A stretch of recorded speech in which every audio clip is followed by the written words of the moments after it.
नमस्कार बच्चों। देखो, आज हम मैथ्स में पढ़ने वाले हैं हमारा भाजकता के नियम। ये सब आप लोगों ने अप टू 10th क्लास पढ़ रखे हैं, ये सब आप लोग जानते हैं। बस मैं आपको सिर्फ रिवाइज करा रहा हूँ और इन्हीं में कुछ नई चीज़ें आपको बताऊंगा जो हमारे लिए इम्पोर्टेंट है, जो आगे आपके 11th और 12th दोनों क्लासों में काम आने वाली है। क्लियर है? अब फालतू बातें नहीं करेंगे, डायरेक्ट हम स्टार्ट करते हैं। सबसे पहले किसकी भाजकता का नियम देखेंगे भाई हम? दो की भाजकता का नियम आप सब जानते हैं, आप सब लोग जानते हैं। दो की भाजकता के नियम में क्या लिखता हूं मैं? संख्या का अंतिम अंक, जिस भी संख्या के लिए हम चेक करेंगे, उस संख्या का अंतिम अंक सम हो। उस संख्या का अंतिम अंक क्या हो? एक सम संख्या हो मतलब जैसे 0, 2, 4, 6, 8। अगर अंतिम अंक इन पांचों में से कोई भी एक होगा तो वो संख्या किससे विभाजित होगी? 2 से विभाजित होगी। एग्जाम्पल के लिए मैं लिख दूं यहाँ पे 20, 42, 74 एटसेट्रा। ये 1174 जो भी आ रहा है आपका, हम सिर्फ देखेंगे किसे? अंतिम अंक को। अगर वो अंतिम अंक 2 से विभाजित होता है तो हमारी संख्या भी 2 से विभाजित होगी। क्लियर है? नेक्स्ट 3 के लिए 3 लिखते हैं हम, संख्या के सभी अंकों का योग,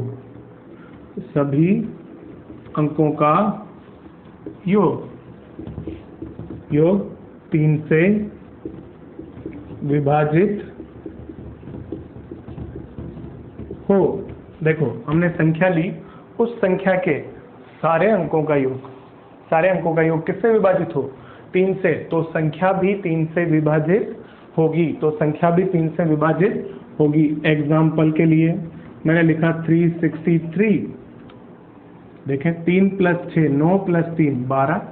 अंकों का योग क्या आया? 12। क्या 12 3 से विभाजित है? बिल्कुल है।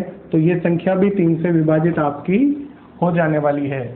देखो, मैंने लिया लेट से 1254, 1254। अंकों का योग करें, 1 2 3 + 5 8 + 4 12। अंकों का योग क्या आया? 12 आया। 12 विभाजित है 3 से, 12 3 से विभाजित है, मतलब ये संख्या भी 3 से विभाजित होगी। क्लियर है बच्चों? समझ में आया होगा आपको? बढ़े आगे। एग्जाम्पल एक और ले लूं मैं, जैसे मैंने लिया 5406। क्लियर है? 5406। देखें, 5 4 9 + 0 9 + 6 9 और 6 15। क्या 15 विभाजित है 3 से? बिल्कुल है। तो ये संख्या भी 3 से विभाजित हो जाने वाली है। बात समझ आई होगी? क्लियर है? नेक्स्ट 4 की बात करें। 4 की बात करता हूं मैं। इसमें लिखता हूं संख्या के अंतिम दो अंक एक साथ 4 से विभाजित हों। देखो, हमने क्या बोला? आपको जो भी संख्या लेनी है ना, एग्जाम्पल जैसे मैं क्या ले रहा हूं, मैंने लिया 624। 624। अब मैंने क्या बोला? संख्या के अंतिम 2 अंक, ये दोनों अंतिम 2 अंक लें, ये दोनों एक साथ क्या बना रहे हैं? 24 बना रहे हैं। अब ये 24 जो है वो किससे विभाजित होना चाहिए? 4 से। क्या 24 4 से विभाजित होता है? बिल्कुल होता है। तो ये संख्या भी 4 से विभाजित होगी। क्लियर है क्या? जैसे मैंने ले लिया 1 5 7 1 6, 15716। अब आपको 15716 को 4 से विभाजित है या नहीं है, ये चेक करने के लिए सिर्फ उसके अंतिम 2 अंकों को देखें। वो क्या है? 16। क्या 16 4 से विभाजित है? 16 4 से विभाजित है तो 15716 भी 4 से विभाजित होगा। बात समझ में आई होगी? क्लियर है? 5 की बात कर लेते हैं। 5 से विभाजित के लिए संख्या का अंतिम अंक 0 या 5 हो। 5 से विभाजित का नियम आसान है, आप सभी लोग जानते होंगे, संख्या का अंतिम अंक या तो 0 होना चाहिए या 5 होना चाहिए। एग्जाम्पल मैं लिख देता हूँ आपका, मैंने लिखा 1020, 625, देखो 0 आ रहा है, 5 आ रहा है, विभाजित होंगी। अगर इनके अलावा मैंने कुछ भी लिया जैसे 324, आपने देखा अंतिम अंक 4 आ रहा है, ये 5 से विभाजित नहीं होगी। बात समझ में आई होगी? क्लियर है? लिखें, मैं आगे 6 से ले रहा हूँ, लिखें फटाफट।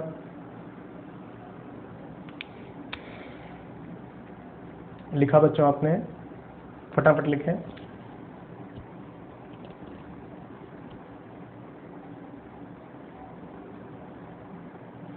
बढ़े अब हम आगे, आपने लिख लिया होगा, 2 का पढ़ लिया, 3 का पढ़ लिया, 4 का पढ़ लिया, 5 का पढ़ लिया, अब 6 का पढ़ रहे हैं हम। देखो 6 का भी आप लोग जानते हैं, 6 से विभाजितता का नियम भी आप लोग जानते हैं। कोई भी संख्या 6 से विभाजित होने के लिए वो 2 तथा 3 दोनों से एक साथ विभाजित होनी चाहिए, दोनों से एक साथ विभाजित होनी चाहिए। 6 के लिए संख्या 2 तथा 3 से विभाजित हो, संख्या 2 से भी विभाजित हो तथा 3 से भी विभाजित हो, 2 से भी विभाजित हो तथा 3 से भी विभाजित हो। जैसे एग्जाम्पल मैंने लिया 96, पीछे देखा 6 है, 2 से विभाजित हो गई। अंकों का योग करें, 9 + 6 15, 15 3 से विभाजित है, मतलब ये 3 से भी विभाजित है। ये संख्या 2 से भी विभाजित थी और 3 से भी विभाजित थी, मतलब ये संख्या फाइनली हमारी किससे विभाजित होगी? 6 से विभाजित होगी। क्लियर है? मान लो मैंने लिया यहाँ पे क्या, मान लो मैं क्या ले लेता हूँ यहाँ पे, लेट्स से मैंने लिया 74। क्या ये 2 से विभाजित है? बिल्कुल है। 3 से चेक करें, अंकों का योग 11 3 से विभाजित है? नहीं है। ये 2 से विभाजित था परंतु 3 से विभाजित नहीं है, तो ये 6 से भी विभाजित नहीं होगा। बात समझ में आई क्या आपको? 6 से विभाजित होने के लिए 2 तथा 3 दोनों से विभाजित होना चाहिए, और 2 और 3 का विभाजकता का नियम हमने पढ़ लिया है। क्लियर है? नेक्स्ट 6 के बाद 7 का हम बाद में लेंगे, 7 का हम लास्ट में लेंगे। मैं 8 का लेके चल रहा हूँ। 8 का देखो, अभी हमने 4 का पढ़ा, क्या 4 का पढ़ा? 4 के लिए हमने क्या पढ़ा? अंतिम 2 अंक एक साथ 4 से विभाजित हो। उसी प्रकार से इसके लिए अंतिम 3 अंक एक साथ 8 से विभाजित हो। अंतिम 3 अंक एक साथ किससे विभाजित हो? 8 से। एग्जाम्पल जैसे मैंने लिखा 67512, 67,512। अब मैं सिर्फ क्या देखूंगा? अंतिम 3 अंक देखूंगा। मैं सिर्फ क्या देखूंगा? अंतिम 3 अंक। ये तीनों अंक लाऊं, 512। क्या 512 8 से विभाजित है? देखें 6 × 48 कितना बचा? बोलो 3 2 4 बार 32। हो गया काम अपना। 512 8 से विभाजित था, मतलब ये पूरी संख्या भी 8 से विभाजित होगी। 8 से भाजकता का नियम आपको समझ में आया होगा। क्लियर है? 8 का 9 का लिख लेते हैं। चलिए 9 का लिख लेते हैं हम, है ना। 6 और 8 हो गया 9 का। 9 10 और 11 ये तीनों अब हम देखेंगे। जैसे 3 का पढ़ा ना बच्चों हमने, जैसे 3 का पढ़ा, अंकों का योग 3 से विभाजित हो, उसी प्रकार से 9 के लिए भी सेम होता है। अंकों का योग संख्या के अंकों का, सभी अंकों का योग है ना, संख्या के सभी अंकों का योग 9 से विभाजित हो। आप लिखेंगे संख्या के सभी अंकों का योग 9 से विभाजित हो, तो वो संख्या 9 से विभाजित हो जाएगी। क्लियर है? 3 के लिए एग्जाम्पल देखे थे, सिमिलरली वो 9 के लिए हो जाएंगे। क्लियर है क्या? जैसे मैंने लिख दिया ये 6 3 6 9, देखें 9 और 9 18, मतलब ये भी 3 से विभाजित हो जाएगा। क्लियर है? मैंने ले लिया 154, ये 9, सॉरी यहाँ 3 ले लें, 1539, 6 3 9 + 9 18, 18 विभाजित था, मतलब ये भी 9 से विभाजित है। क्लियर है। नेक्स्ट 10 के लिए, 10 का तो बहुत आसान है, सब लोग जानते हैं। अंतिम अंक आपका क्या होना चाहिए? अंतिम अंक 0 0 हो, अंतिम अंक 0। एग्जाम्पल के लिए आप कुछ भी लिख दो, 540, 100, व्हाटएवर। क्लियर है क्या? ये क्लियर है 10 का। अब मैं 11 का ले रहा हूँ। 11 का थोड़ा सा महत्वपूर्ण है हमारा, 11 का थोड़ा सा इम्पोर्टेंट है, आप ध्यान से देखिएगा। 11 से भाजकता का नियम 11 के लिए, चलिए 11 के लिए मैं क्या लिख रहा हूँ, है ना? संख्या में से सम स्थानों वाले अंकों का योग तथा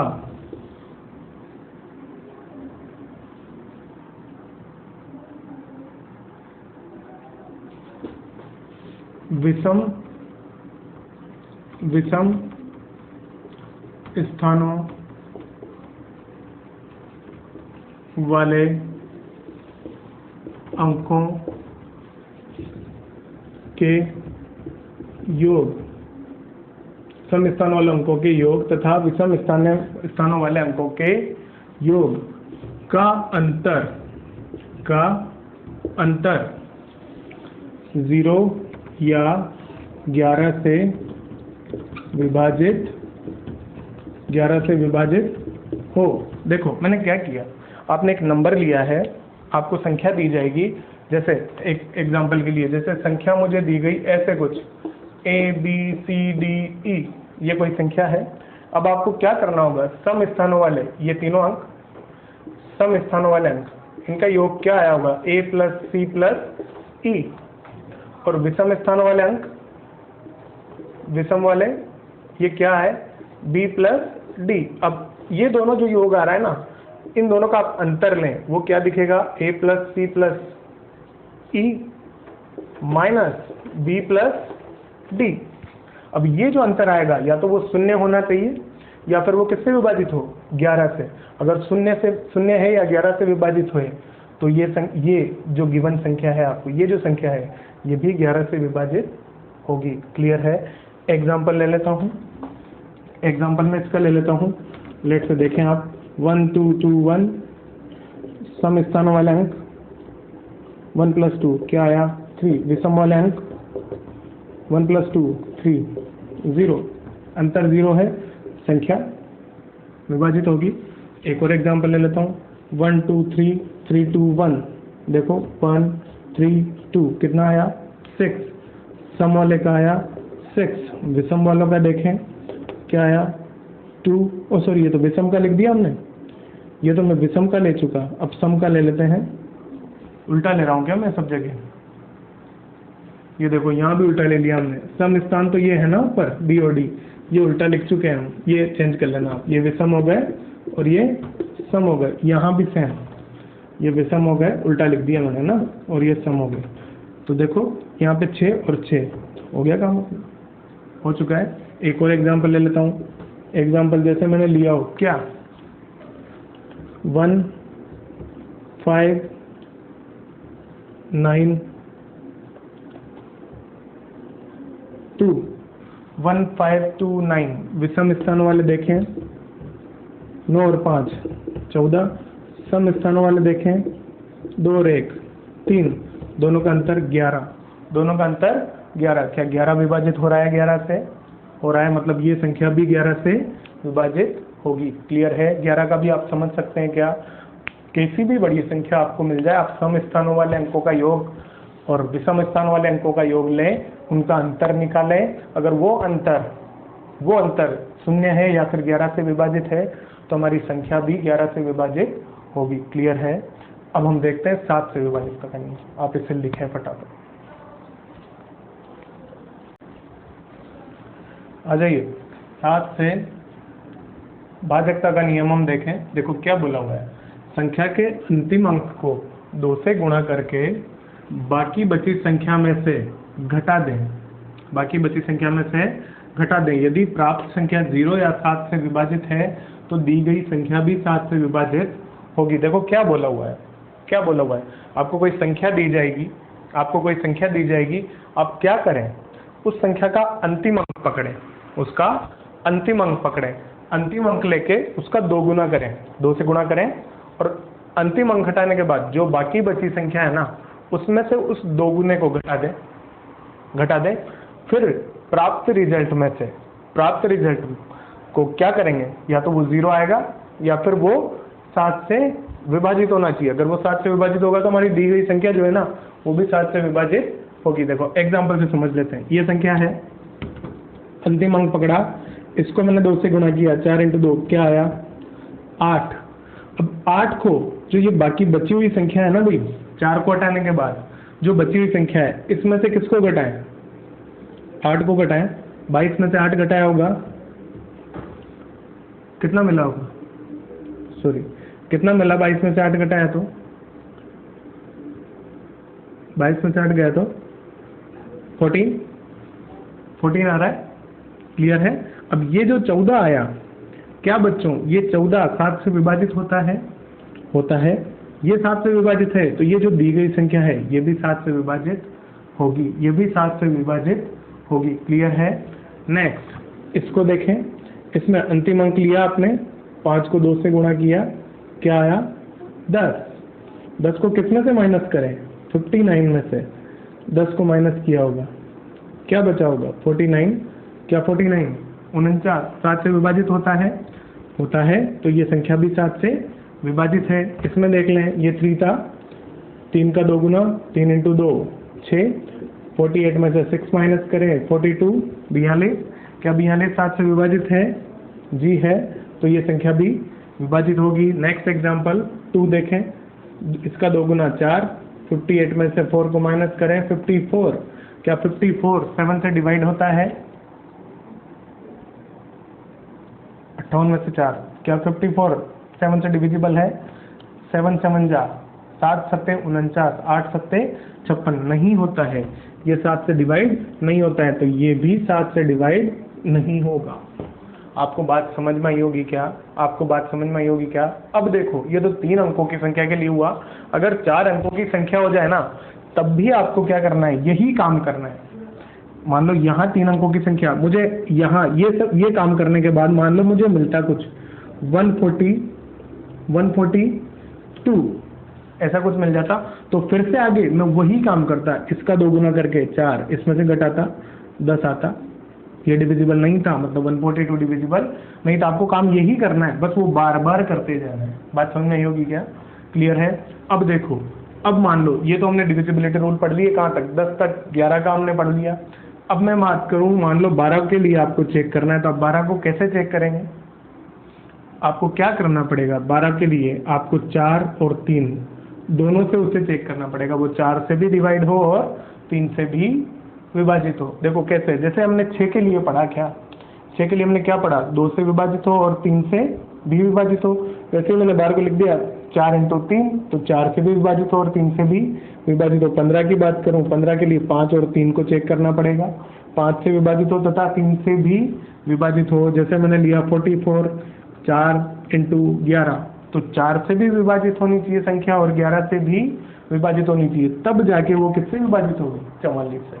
समझ सकते हैं, ऐसे कोई बड़ा नंबर आपको मिल जाएगा तो आप चेक कर लेंगे हम, क्लियर है। ये बिल्कुल बेसिक चीज़ें हैं भाई, जो आपको समझ में आनी ही चाहिए, आपको आनी ही चाहिए ये चीज़ें, क्लियर है। अब देखो नेक्स्ट लेक्चर में मैं आपको इस पर बेस्ड एक क्वेश्चन करवाऊंगा और एक क्वेश्चन आपको होमवर्क के लिए दूंगा, क्लियर है। लिखें फटाफट से।